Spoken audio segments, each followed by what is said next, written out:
Abu Dhabi నుంచి దీప్తి రాసినేని ఉన్నారు. ఆవిడ ఒక సాఫ్ట్వేర్ ఇంజనీర్ గా పనిచేస్తున్నారు. దీప్తి గారు, ఏంటి మీరున్న ప్లేస్ లో సిచ్యువేషన్ ఏంటి? నిజంగానే భయానకంగా ఉందా, లేకపోతే సేఫ్ అండ్ సెక్యూర్డ్ గానే మీరు ఫీల్ అవుతున్నారా? ఎలా ఉంది సిచ్యువేషన్ ఏంటి అక్కడ?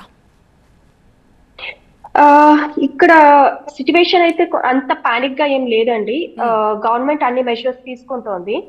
సో మార్నింగ్ కూడా కొంచెం సౌండ్ లౌడ్ బ్లాస్ట్ అయితే వినిపించింది. బట్ మాకు అలర్ట్ చేస్తున్నారు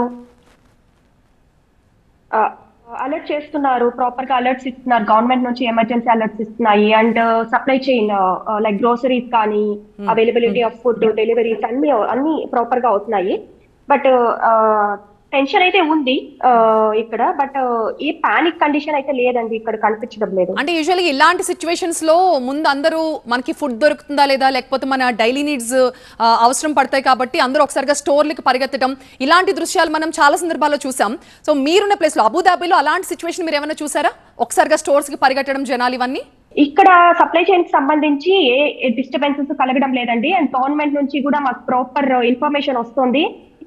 ఆర్డర్ పెట్టినా ఇంటికి తెచ్చిస్తున్నారు. No problem with that. Food items గురించి అండ్ క్యూలో అయితే ఎవరు ఉండడం లేదండి. బయట నార్మల్ గానే ఉంది. అండ్ కావాల్సినవన్నీ దొరుకుతున్నాయి. అట్లంతా క్యూలో ఉండడం అదంతా చేయకండి అని కూడా గవర్నమెంట్ నుంచి అడ్వైజరీ వస్తుంది. ఎందుకంటే ఎనఫ్ సఫిషియంట్ సప్లై చైన్ ఉంది అని స్టోర్స్ నుంచి కూడా మాకు అప్డేట్ వస్తుందండి. సో క్యూలో ఉండడం